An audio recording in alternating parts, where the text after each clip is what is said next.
So hey guys, welcome back to my new video. So guys, आज की इस video में मैं बात करूंगा जो अभी मैं रिसेंटली अपना एसएससी सीजीएल का एग्ज़ाम दे के आया हूं उसके बारे में कि कैसा आ रहा है एग्ज़ाम या कौन सा सेक्शन कितना हार्ड और कितना टफ आ रहा है। तो चलिए गाइज शुरू करते हैं। तो सबसे पहले बात करते हैं कि सबसे पहले क्वान्टिटिव एप्टीट्यूड मैंने अटैम्प्ट किया जो कि मैथ्स सेक्शन होता है। तो उसमें मतलब जो मैंने अपना मतलब पर्सनल एक्सपीरियंस बता रहा हूँ, तो उसमें जो 25 में से एक या दो क्वेश्चन आपको ऐसा होगा जिसको करने में आपको 1 या 1.5 मिनट लग सकता है। ठीक है, अब जैसे बाकी बच्चे बता रहे हैं कि मतलब कैलकुलेटिव था या 2-3 क्वेश्चन हार्ड हैं, बाकी 22 आसान है, तो ऐसा कुछ नहीं है। आसान ही थे वो क्वेश्चन, लेकिन उसमें आपको 1 मिनट लग सकता है क्योंकि थोड़ी सी लैंग्वेज थी चेंज, तो उसमें आपको सोचना पड़ सकता है थोड़ा सा, लेकिन इतनी हार्ड भी नहीं थी लैंग्वेज कि आप उसमें सोच ही ना पाओ बिल्कुल।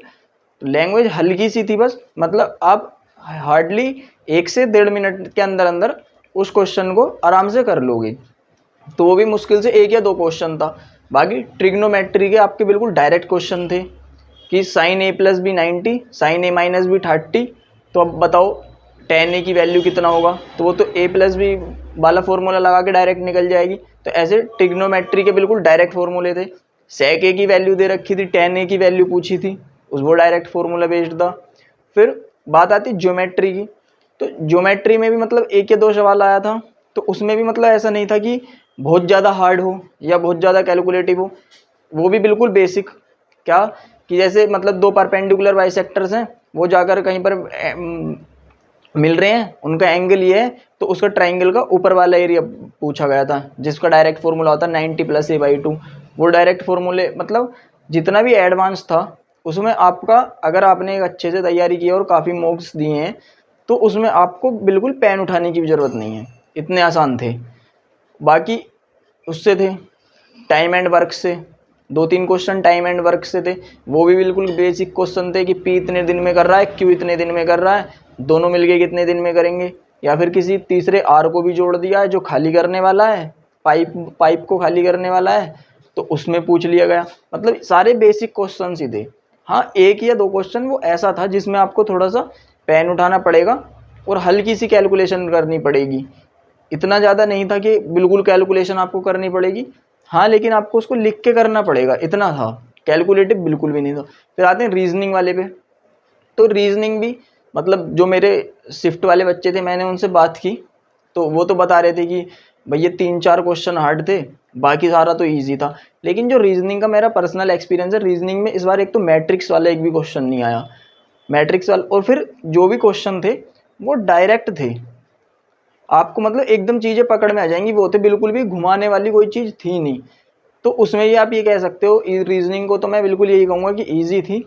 लेकिन हाँ, वही बात, फिर एक जो एवरेज बच्चा है उसके लिए 1 या 2 क्वेश्चन थोड़ा सा वो हो सकते हैं जिसमें उसको सोचना पड़े थोड़ा। वो भी हार्डली उसको 1 या 1.5 मिनट के अंदर कर लेगा। इससे ज़्यादा ये नहीं था कि बिल्कुल दिमाग में क्लिक ही नहीं करेगा या सोच ही नहीं पाएगा।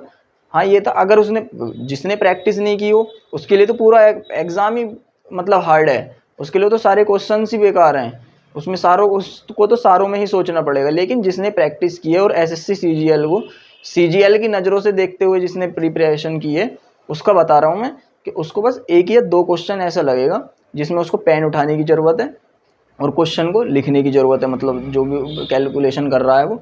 बाकी ऐसा कुछ भी ना था, ना रीजनिंग में और ना ही मैथ्स में। बात आती इंग्लिश की, तो इंग्लिश में मैं ये ज़रूर कहूँगा पैसेज थोड़ा सा मतलब आप ये कह सकते हो थोड़ा सा इजी टू मॉडरेट लेवल था पैसेज का। और फिर बात रही वोकैब की, तो वोकैब के अगर 4 क्वेश्चन आ रहे हैं, तो उसमें मेरी वाली शिफ्ट में क्या था कि केवल एक ही क्वेश्चन ऐसा था जो कि प्रीवियस ईयर से लिंक करता था या फिर कहीं ना कहीं आपको देखने को मिल जाएगा। लेकिन बाकी 3 जो हैं, वो बाकी 3 ऐसे थे जो मतलब आपको थोड़ा सा शॉक्ड कर देंगे, आपने कहीं हो सकता है वो पढ़े भी ना हो। तो रीजनिंग में मैं इसीलिए थोड़ा सा मॉडरेट लेवल में रखना चाहूँगा इंग्लिश को, सॉरी, क्योंकि इंग्लिश में जो वोकैब थी वो ऐसी थी जो प्रीवियस ईयर को बिल्कुल लिंक्ड करती नहीं थी।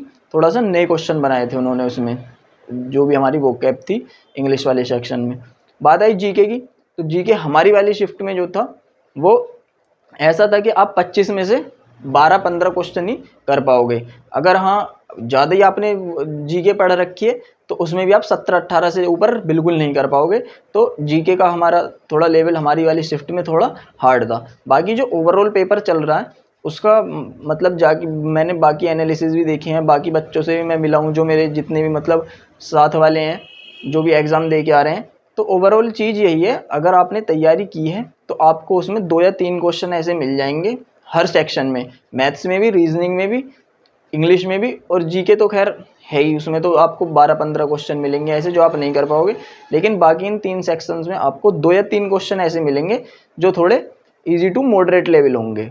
और उसमें भी रीजनिंग और मैथ्स में ये है कि 2-3 मतलब वो होंगे तो ईजी टू मॉडरेट, लेकिन उनका मतलब ये नहीं कि आप कर नहीं पाओगे, उनका मतलब वो थोड़ा आपका टाइम कंज्यूम ज़्यादा करेंगे। हो जाएंगे आराम से, लेकिन टाइम थोड़ा ज़्यादा कंज्यूम करेंगे। बाकी इंग्लिश का आपका है 2-3 क्वेश्चन हैं जो आपको मतलब ऐसा लग सकता है कि आपने कभी ना पढ़े हो, लेकिन अगर आपने वो कैब बहुत ज़्यादा पढ़ ली है, बिल्कुल 2-3 किताबें निपटा डाली हैं, या फिर आपने कोई भी एक किताब अच्छी सी कर डाली है बिल्कुल तगड़े तरीके से, वो कैब पे आपने स्पेशल ध्यान दिया, तो वो भी आपके लिए थोड़ा सा मतलब ईजी तो नहीं कहूँगा, लेकिन ईजी टू मॉडरेट ही रहेंगे।